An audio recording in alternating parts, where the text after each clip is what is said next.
एक व्यक्ति की मूल आय बीपी, महंगाई भत्ता डीए से व्यक्त किया गया, परिवहन भत्ता टीए, भविष्य निधि पीए तथा एचआरए प्राप्त कर कुल आय एनएस गणना करने का फ्लो चार्ट बनाइए।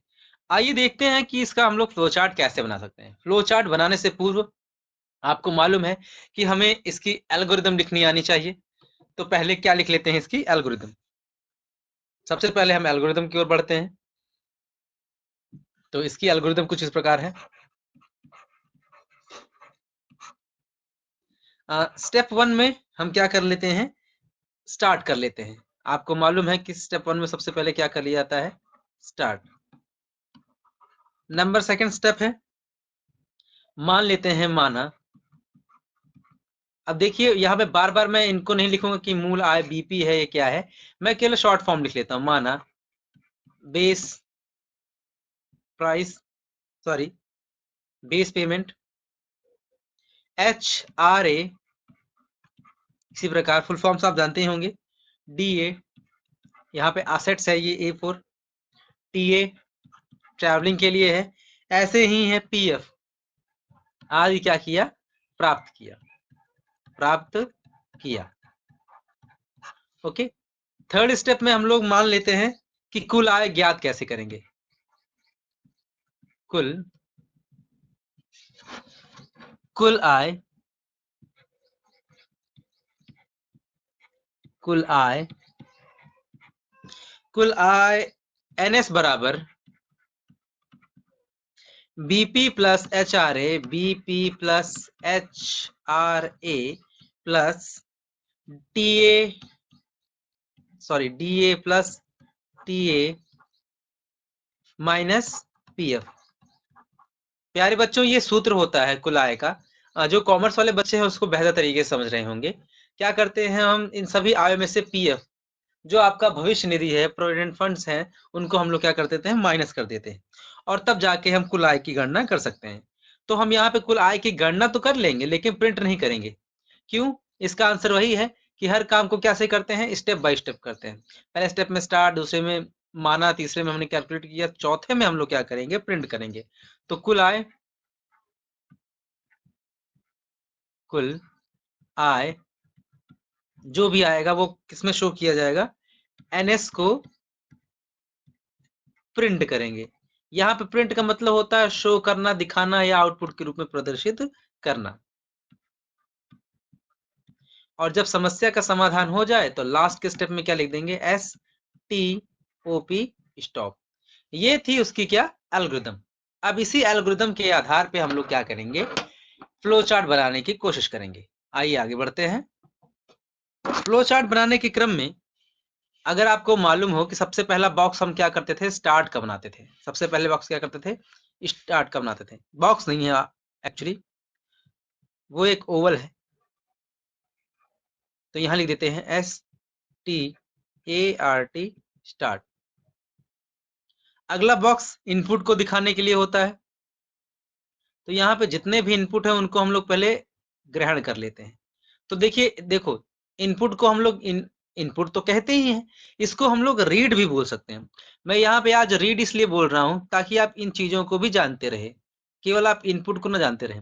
तो हमें रीड अर्थात इनपुट लेने के लिए हमने सबसे पहले इनपुट कौन कौन से लिया होगा, बीपी लिया होगा, फिर क्या लिया होगा, एच आर ए लिया होगा, फिर क्या लिया होगा, डीए लिया होगा, फिर क्या लिया होगा, टीए लिया होगा, और फिर पीएफ लिया होगा। ठीक है, इस प्रकार से हमने इन सारी चीजों को ले लिया। और अगला बॉक्स क्या है, प्रोसेसिंग। ये आपका, आपको मालूम है कि ये इनपुट और आउटपुट, आई और ओ को दोनों को शो करता है। इनपुट प्राप्त हो जाने के बाद हमें एक ऐसी प्रक्रिया अपनानी चाहिए जो क्या करती हो, इनपुट को आउटपुट में बदलती हो। उस प्रक्रिया को शो करने के लिए जो बॉक्स होता है वो आपका प्रोसेसिंग बॉक्स होता है। तो प्रोसेसिंग बॉक्स में एनएस, जैसा कि सूत्र ये दिया हुआ है। एक बार बच्चों एल्गोरिदम आप लिख लेते हैं, फ्लो चार्ट बनाना बहुत ही आसान है। केवल ध्यान रखना है कौन सा बॉक्स किस कार्य के लिए आपको बनाना है। ओके। देन एनएस बराबर क्या है, बीपी है प्लस एच आर ए है प्लस डीए है प्लस टीए है और माइनस क्या है, पीएफ है। इतना सब कैलकुलेट करने के बाद हमें लास्ट में प्राप्त क्या हो गया? लास्ट में प्राप्त हो गया हमको क्या? NS प्राप्त होगा। ओके, तो ये NS क्या है? आपका एक प्रकार का आउटपुट है। तो आउटपुट को शो करने के लिए समांतर चतुर्भुज वाला हम लोग आकार बना देते हैं और यहाँ लिख देते हैं राइट। देखो बच्चों, रीड का मतलब हम कुछ पढ़ेंगे तो वो इनपुट के रूप में ग्रहण करेंगे, और राइट का मतलब हम कुछ लिखेंगे तो वो आउटपुट की जैसा बिहेव करेगा। तो यहाँ रीड इनपुट है और राइट क्या है? आउटपुट है। तो आउटपुट के रूप में दिखेगा क्या? N और S। तो यहाँ से आप देख रहे होंगे कि एल्गोरिदम सॉल्व हो चुकी है, और लास्ट में क्या हम लोग जोड़ देते हैं? यही अंडाकार बॉक्स ओवल लिख देते हैं STOP स्टॉप। ये थी कैसे हम लोग एल्गोरिदम को लिखते हैं। आइए आगे बढ़ते हैं।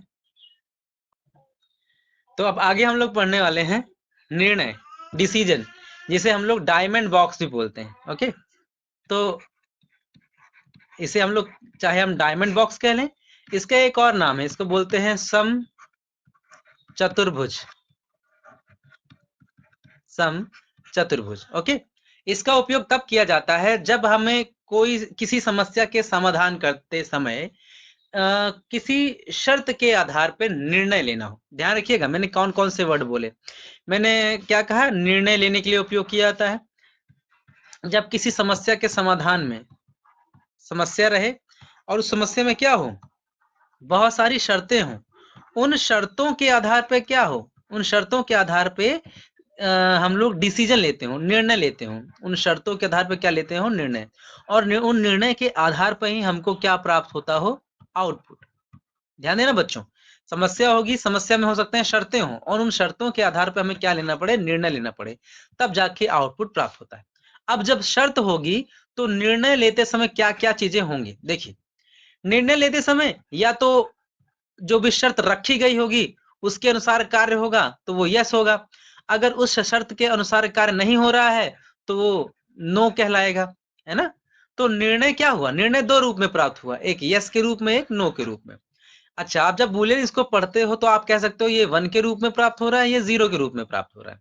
तो बहुत ज़्यादा डिटेल में ना जाके हम लोग ये कहें कि यहाँ पे अगर कोई शर्त है, अगर वो शर्त सत्य हो रही है, शर्त मानी जा रही है तो उसके अनुसार कुछ काम हो रहा है, और अगर शर्त नहीं मानी जा रही है तो उसके अनुसार काम हो रहा है।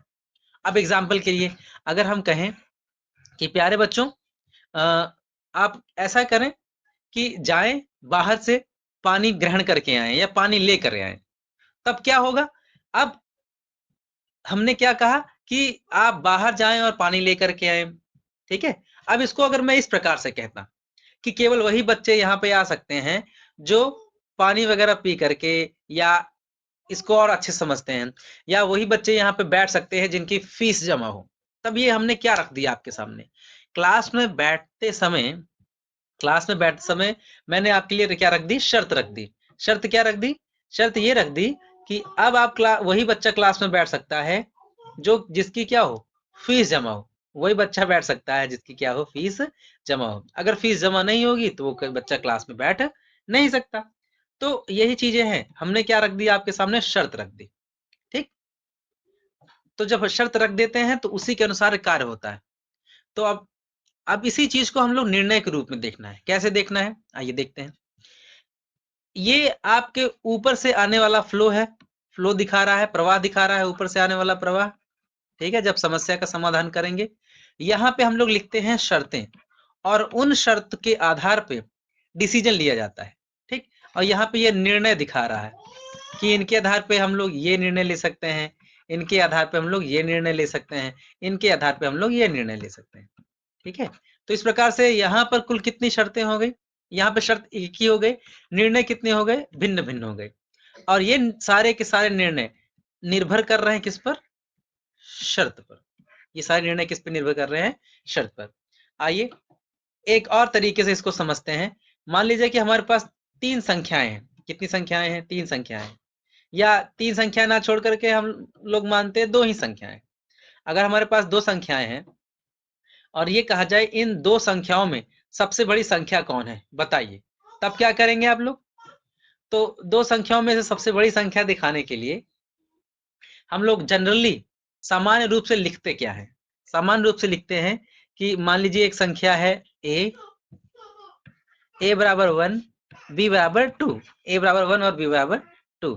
तो इसमें बड़ी संख्या कौन सी है? निश्चित ही आप देख के बता सकते हैं b। लेकिन अगर इसके लिए हमें डिसीजन लिखना हो तो कुछ इस प्रकार लिख सकते हैं। निर्णय बॉक्स बनाएंगे, डायमंड बॉक्स, और यहाँ लिखते हैं इफ माने यदि a बड़ा है किससे? b से। अगर a क्या है? b से बड़ा है। अगर ये वास्तव में ये कथन सत्य होता, मान लीजिए ये सत्य होता, यस होता, तब हम लोग क्या छाप देते, क्या प्रिंट कर देते? ध्यान देना बच्चों, ये निर्णय है कि हाँ अगर ऐसा हो रहा है, तो अगर ऐसा होता तो हम लोग यहाँ क्या दिखाते कि a इज ग्रेटर, a क्या है? बड़ा है। अच्छा, या तो ये शर्त सत्य होती या तो शर्त ये असत्य होती। तो आ गई एक बात कि हमें दी हुई शर्त को ये देखना है कि सत्य होने पे क्या चलता है और असत्य होने पे क्या चलता है। तो यदि ये यहाँ पर दी हुई कंडीशन या शर्त सत्य होती है, यस सत्य होती है, तो क्या चलेगा? ए इज ग्रेटर। और अगर ये दी हुई कंडीशन सत्य नहीं होती है तो क्या चलेगा? नो वाली साइड चलेगी। तो यहां पर हम लोग बना देते हैं b इज ग्रेटर। तो यहाँ पे आपने देखा होगा कि ये दी हुई जो शर्त है, इस शर्त के सत्य होने और इस शर्त के असत्य होने पर एक एक कार्य हो रहे हैं। सत्य होने पे ये पहला कार्य हो रहा है, असत्य होने पे ये दूसरा कार्य हो रहा है। लेकिन बड़ी ध्यान देने वाली बात है कि दी हुई शर्त में दोनों चीजें एक साथ होना संभव नहीं है कि शर्त आपकी सत्य भी हो जाए और असत्य भी हो जाए। तो कम शब्दों में आइए थोड़ा सा कंसाइज करते हैं। निर्णय अर्थात डिसीजन या डायमंड बॉक्स का उपयोग किया जाता है दी गई शर्तों के आधार पर निर्णय लेने के लिए। निर्णय या डिसीजन बॉक्स को डायमंड बॉक्स या समचतुर्भुज बॉक्स भी कहते हैं। इसका प्रयोग तब किया जाता है जब समस्या के समाधान को करने के लिए दी गई शर्तें हों और उन शर्तों के सत्य होने या असत्य होने पर ही आउटपुट दिखाई या प्रदर्शित किया जाता हो। आई होप इतना रिवीजन हो गया होगा। हमने एक एग्जाम्पल लिया कि यहाँ पे कौन कौन सी संख्याएं हैं, दो संख्याएं हैं, एक संख्या a है, एक है क्या b। और यहाँ पे हमने शर्त लिख दी, यहाँ पे हमने शर्त लिख दी इफ अगर a बड़ा है b से, अगर ये शर्त सत्य है, सत्य होने पे यस, सत्य होने पे ये वाली साइड चलती, तो सत्य होने पे जब ये साइड चलती तो क्या प्रिंट होता? a is greater. और अगर दी हुई शर्त सत्य नहीं होती तो कौन साइड चलती? ये वाली साइड चलती, तब क्या प्रिंट होता? b is greater. ठीक है, लेकिन दोनों साइड्स चलना एक साथ पॉसिबल नहीं। ओके, अब इसी चीज के लिए हम लोग देखते हैं कि क्या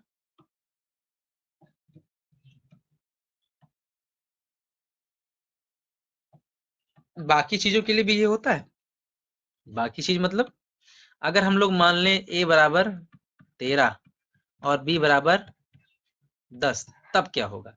अब इसी दी हुई संख्या के मान के लिए यहाँ पे ये जो निर्णय बॉक्स बना है क्या कह रहा है? इफ यदि a बड़ा है किससे? b से। देखो क्या a बड़ा है b से? हाँ, a बड़ा है b से। तब ये यस वाली साइड चलेगी कि नो वाली साइड चलेगी? डेफिनेटली अब कौन सी साइड चलेगी? यस वाली साइड चलेगी और प्रिंट होके आएगा a इज ग्रेटर, और इधर b इज ग्रेटर नहीं चलेगा। तो ये था कुछ तरीका कि कैसे हम निर्णय बॉक्स को यूज करते हैं। अब प्रॉपर तरीका देखते हैं कि कैसे इसकी एल्गोरिथम लिखनी है और फ्लोचार्ट बनाना है। ओके, तो यहाँ पर दो संख्या दी हुई है,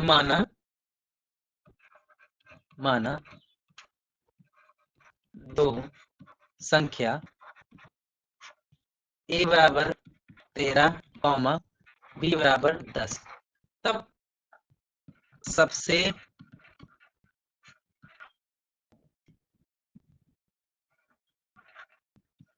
बड़ी संख्या प्रिंट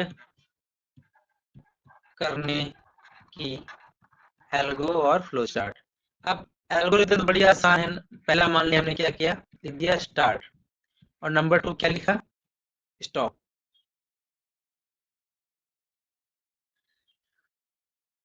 नंबर 2 में हमने क्या किया, माना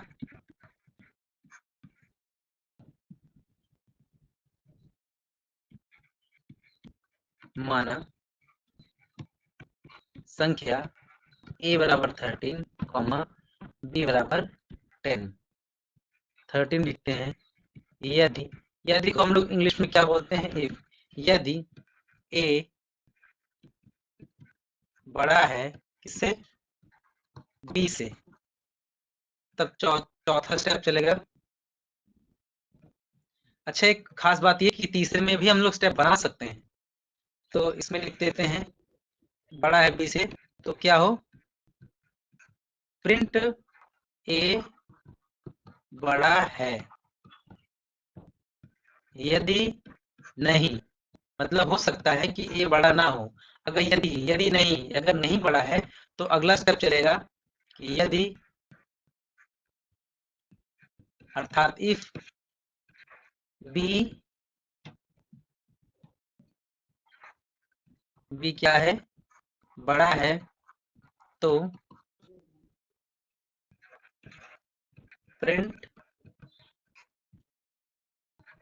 b बड़ा है। ओके, अब ये लिखने के बाद अगर प्रॉब्लम सॉल्व हो जाए तो लास्ट में लिख देते हैं STOP स्टॉप। अब अगर इसके लिए हमें फ्लो चार्ट लिखना हो तब कैसे करेंगे, इसके लिए अगर हमें फ्लो चार्ट लिखना है तब यहाँ पे हम लोग वही मानते हैं, वो लिखते हैं START स्टार्ट। यहाँ पे हम इनपुट लेते हैं, बॉक्स के लिए इनपुट लेते हैं और यहाँ लिखते हैं रीड। आप रीड चाहे तो इनपुट लिखना, जो भी लिखना चाहें आप। रीड a बराबर 13, b बराबर 10। अब बेटा यहाँ पे प्रोसेसिंग बॉक्स नहीं, हमें निर्णय लेना है। तो निर्णय लेने के लिए कौन सा बॉक्स, डायमंड बॉक्स लगाते हैं और इसमें लिख देते हैं इफ, यदि a बड़ा है b से। अगर ये दी हुई शर्त सत्य हो तो हम यहाँ लिख देते हैं यस। इसके सत्य होने पर इधर वाली साइड चलेगी और क्या प्रिंट करेगी, a इज ग्रेटर। ओके, अगर ये दी हुई शर्त असत्य होती है तो नो वाली साइड चलेगी और क्या प्रिंट करेगी,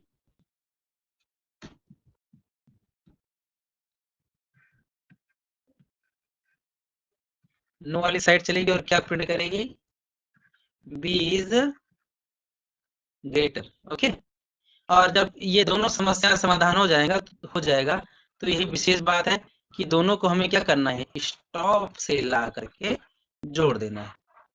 ओके, तो ये था कि कैसे दी हुई दो संख्याओं में से सबसे बड़ी संख्याओं को प्रिंट करते हैं एल्गोरिथम के थ्रू और फ्लोचार्ट के through. Thank you so much. और एक बार फिर से रिक्वेस्ट आपको, चैनल को सब्सक्राइब, वीडियो को लाइक और शेयर करने की। Thank you so much, having fun.